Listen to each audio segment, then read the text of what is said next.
सरस्वती शिक्षा समिति पाली द्वारा संचालित ऑनलाइन कक्षाओं में सभी भैया बहनों का स्वागत अभिनंदन। प्रिय भैया बहनों, पिछले प्रकरण में हमने इस्लाम और सूफी मत के बारे में अध्ययन किया था, जिसके अंतर्गत हमने प्रमुख रूप से सूफी संतों द्वारा समाज में व्याप्त बाहरी आडंबर को अस्वीकार करते हुए ईश्वर के प्रति प्रेम और भक्ति तथा सभी मनुष्य के प्रति दया भाव रखने पर बल दिया था। आज के प्रकरण में हम उत्तर भारत में धार्मिक बदलाव का अध्ययन करेंगे। उत्तर भारत में धार्मिक बदलाव। 13वीं सदी के बाद उत्तरी भारत में भक्ति आंदोलन की एक नई लहर आई। यह एक ऐसा युग था जब इस्लाम, ब्राह्मणवादी हिंदू धर्म, सूफी मत, भक्ति की विभिन्न धाराओं ने और नाथपंथियों, सिद्धों तथा योगियों ने परस्पर एक दूसरे को प्रभावित किया। हमने पूर्व में भी समझा कि देश में नए नगरों और राज्यों का उद्भव हो रहा था और लोग अपने लिए नए नए व्यवसाय और नई नई भूमिकाएं खोज रहे थे। ऐसे लोग विशेष रूप से शिल्पी, कृषक, व्यापारी और मजदूर इन नए संतों के विचारों को सुनने के लिए इकट्ठे हो जाते थे। फिर वे उनका प्रचार करते थे। उनमें से कबीर और बाबा गुरु नानक जैसे कुछ संतों ने सभी आडंबरपूर्ण रूढ़िवादी धर्मों को अस्वीकार कर दिया। तुलसीदास और सूरदास जैसे कुछ अन्य संतों ने उस समय विद्यमान विश्वासों तथा पद्धतियों को स्वीकार करते हुए उन्हें सबकी पहुंच में लाने का प्रयत्न किया। तुलसीदास ने ईश्वर को राम के रूप में धारण किया। अवधी, जो कि पूर्वी उत्तर प्रदेश की बोली है, में लिखी गई तुलसीदास की रचना रामचरितमानस उनके भक्ति भाव की अभिव्यक्ति और साहित्यिक कृति दोनों ही दृष्टियों से महत्वपूर्ण हैं। सूरदास श्री कृष्ण के अनन्य भक्त थे। उनकी रचनाएं सूरसागर, सूर सारावली और साहित्य लहरी में संग्रहित है एवं उनके भक्ति भाव को अभिव्यक्त करती है।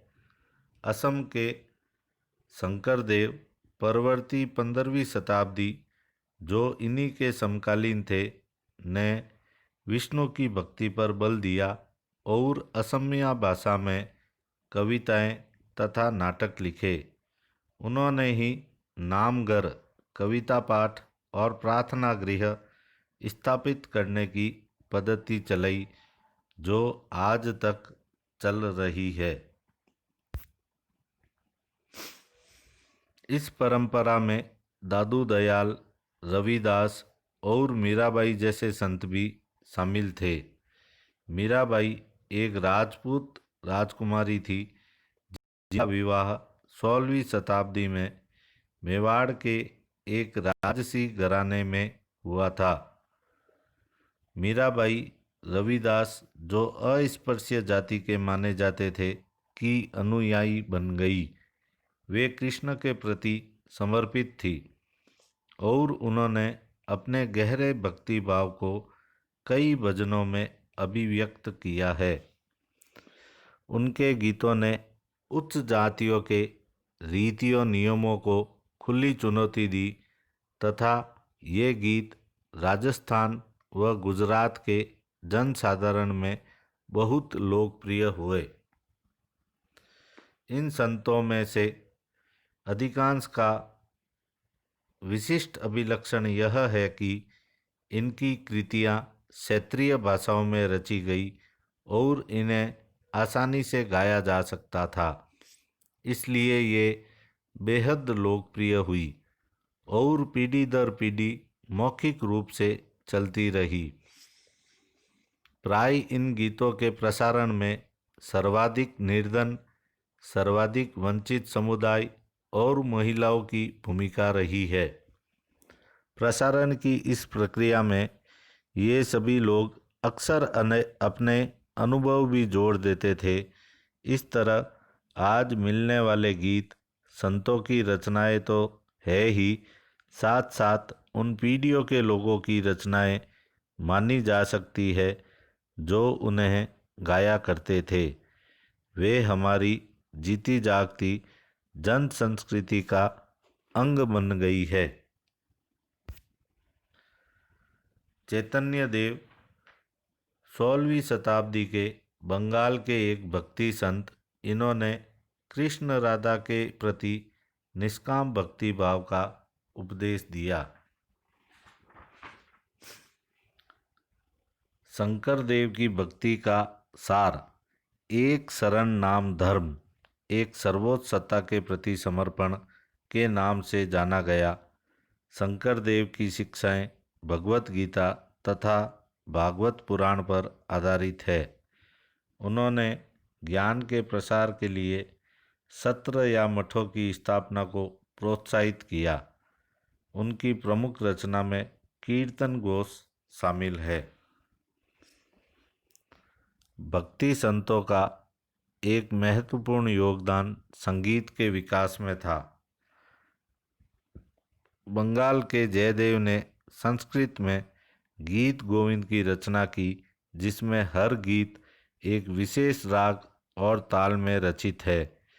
संगीत पर इन संतों का एक महत्वपूर्ण प्रभाव भजन, कीर्तन और अभंग का प्रयोग था। इन गीतों ने जो मनोभावनात्मक अनुभवों पर बल देते हैं, जनमानस को ज़्यादा आकर्षित किया।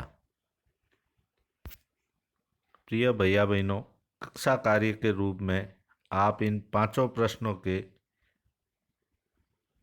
उत्तर पूर्ववर्ती स्लाइड्स जो मेरे द्वारा समझाई गई है आज के प्रकरण में, उनमें से अच्छी तरह से समझते हुए, ढूंढते हुए अपनी उत्तर पुस्तिकाओं में कार्य करेंगे।